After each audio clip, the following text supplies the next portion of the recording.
Halo pemirsa JPR TV dari Sabang sampai Merauke dari Biangas hingga Pulau Rote. Bertemu kembali bersama saya Mona Zarinisak dalam kanal siaran Berita Pemerintah.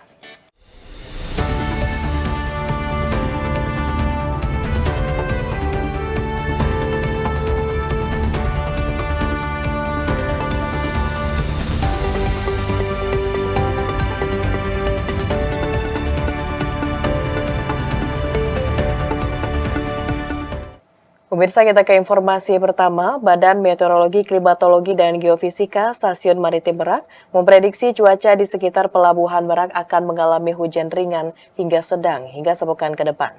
Perakirawan BMKG Stasiun Maritim Merak, Trian, menegaskan cuaca ini aman untuk aktivitas penyeberangan penumpang di masa libur Nataru.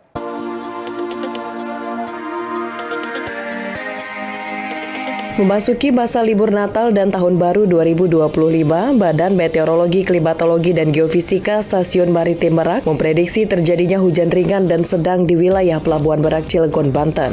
Perakirawan BMKG Stasiun Maritim Merak, Trian Asmara Hadi, mengatakan cuaca hujan ringan hingga hujan sedang tersebut diprediksi terjadi selama 7 hari ke depan dengan tinggi gelombang di perairan Merak sekitar 0,5 hingga 2,5 meter. Trian menegaskan bahwa tinggi gelombang ini masih dalam kategori sedang sehingga tergolong aman untuk aktivitas pelayaran kapal penyeberangan penumpang. Untuk potensi cuaca ekstrim untuk 7 hari ke depan diperkirakan masih ke cuaca hujan ringan dan hujan sedang dan tidak begitu berpengaruh di penyeberangan. Tetapi apabila ada cuaca ekstrim yang bersifat spontan atau cepat, kami akan segera menginformasikan kepada stakeholder agar bisa aman dan nyaman untuk penyeberangan untuk masyarakat. Terkait dengan gelombang sendiri diperkirakan 0,5 hingga 2,5 atau kategori rendah hingga kategori sedang, dan untuk penyeberangan sendiri tergolong aman ya. Sementara itu, untuk mendukung kelancaran penyeberangan di masa angkutan Natal dan Tahun Baru 2025, BMKG terus memantau perkembangan dan keamanan cuaca terkini bekerja sama dengan sejumlah lembaga seperti ASDP, KSOP, Kepolisian, dan BPBD. BMKG juga menghimbau masyarakat agar selalu memantau cuaca terkini melalui akun resmi BMKG. Mengingat cuaca ekstrem diprediksi masih terjadi hingga Maret 2025 mendatang. Pemirsa, Stasiun Kereta Cepat Karawang mulai melayani naik turun penumpang di momen Nataru 2024-2025. Pengoperasian Stasiun Karawang ini diharapkan mampu pencapaian target harian penumpang bus hingga dapat memberikan dampak positif terhadap ekonomi lokal dan nasional.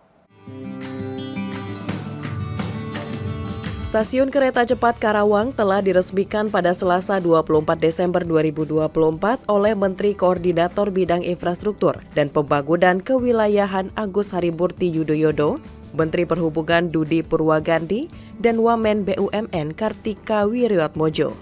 Peresmian ini sekaligus pembukaan perdananya stasiun kereta cepat yang dapat diakses oleh masyarakat. Pada tahap awal pembukaan Stasiun Kereta Cepat Karawang akan melayani 20 jadwal kereta, terdiri dari 10 keberangkatan dari Stasiun Halim dan 10 keberangkatan dari Stasiun Tegaluar atau Padalarang.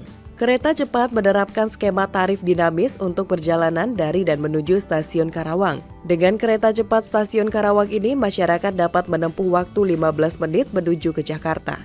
Sedangkan untuk tujuan Padalarang hanya ditempuh sekitar 20 menit. Menteri Koordinator Bidang Infrastruktur dan Pembangunan Kewilayahan Agus Harimurti Yudhoyono menekankan agar kehadiran stasiun kereta cepat di Kabupaten Karawang, Jawa Barat dapat memberi dampak positif terhadap ekonomi lokal dan nasional. Sekali lagi saya mengucapkan selamat atas diresmikannya stasiun baru ini dan mudah-mudahan menghadirkan economic value added, meningkatkan kesejahteraan bagi masyarakat dan juga memperluas potensi investasi dan pertumbuhan ekonomi bukan hanya untuk Karawang, bukan hanya untuk Jawa Barat tapi juga secara nasional. Pemirsa, perusahaan listrik negara telah menyiapkan 3.069 mesin stasiun pengisian kendaraan listrik umum yang tersebar di 2.096 lokasi di Indonesia. Direktur Utama PT PLN Darmawan Prasojo mengatakan ketersediaan SPKLU tersebut untuk melayani pemudik yang melintasi di jalur tol maupun non-tol selama libur Nataru 2024. Selama libur Natal 2024, perusahaan listrik negara menyiapkan 3.069 mesin stasiun pengisian kendaraan listrik umum yang tersebar di 2.096 lokasi untuk melayani pengguna mobil listrik yang melintas di jalan tol maupun non-tol. Direktur Utama PT PLN Darmawan Prasojo mengatakan untuk mendukung operasional tersebut di momen Nataru ini akan ada 6.000 personel siaga selama 24 jam non-stop di seluruh lokasi SPKLU. Selama libur Natal dan Tahun Baru, jumlah transaksi stasiun pengisian kendaraan listrik umum mengalami kenaikan 4,5 kali lipat dibandingkan dengan tahun lalu. Secara holistik, prediksi pemudik EV yang melintas di sepanjang ruas tol Trans Jawa dan Sumatera melonjak 2,5 hingga 3 kali lipat dibanding periode tahun sebelumnya. Untuk mengantisipasi lonjakan tersebut, kapasitas SPKLU PLN yang berada di sepanjang ruas tol telah ditingkatkan sebanyak 8 kali lipat dibandingkan tahun lalu dari hanya 64 unit menjadi 500 unit.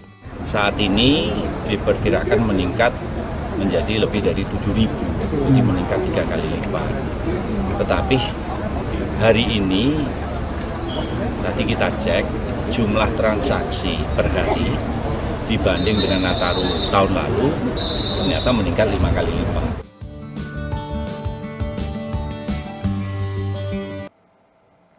Pemirsa, Menteri Komunikasi dan Digital Meutia Hafid memastikan kelancaran komunikasi selama libur Nataru, terutama di wilayah yang mengalami lonjakan aktivitas seperti kawasan Bandara Soekarno-Hatta.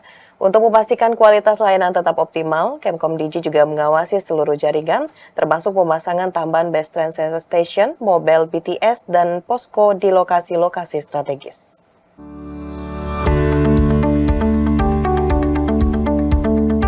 Menteri Komunikasi dan Digital Meutia Hafid melakukan tinjauan ke Terminal 3 keberangkatan Bandara Soekarno-Hatta, Tangerang, guna memastikan kesiapan infrastruktur telekomunikasi selama libur Natal dan Tahun Baru. Hal itu dilakukan untuk menjaga kelancaran komunikasi, terutama di wilayah yang mengalami lonjakan aktivitas seperti kawasan bandar udara. Menkom Digi menegaskan bahwa Presiden Republik Indonesia Prabowo Subianto meminta kementerian lembaga untuk memastikan kenyamanan dan kelancaran perjalanan masyarakat, termasuk dalam hal komunikasi digital. Terkait dengan kesiapan infrastruktur digital, saat ini semua operator telah memberikan komitmen untuk meningkatkan kapasitas layanan guna menghindari gangguan komunikasi selama liburan. Kementerian Komunikasi dan Digital juga telah memantau layanan komunikasi secara real-time melalui sistem monitoring yang terhubung langsung dengan operator seluler. Untuk memastikan kualitas layanan tetap optimal, Kemkom Digi juga mengawasi seluruh jaringan, termasuk pemasangan tambahan Bus Transceiver Station atau BTS, mobile BTS, dan posko di lokasi-lokasi strategis.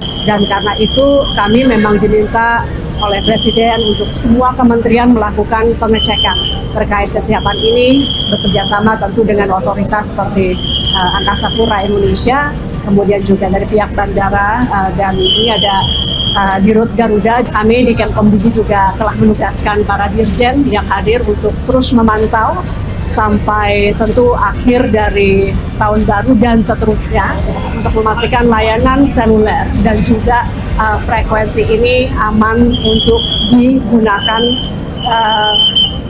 dan terjaga. Tidak ada interferensi gitu ya, tidak ada gangguan terhadap frekuensi penerbangan. Pemirsa, usai jeda pariwara, kami akan kembali dengan informasi lainnya. Tetaplah bersama kami.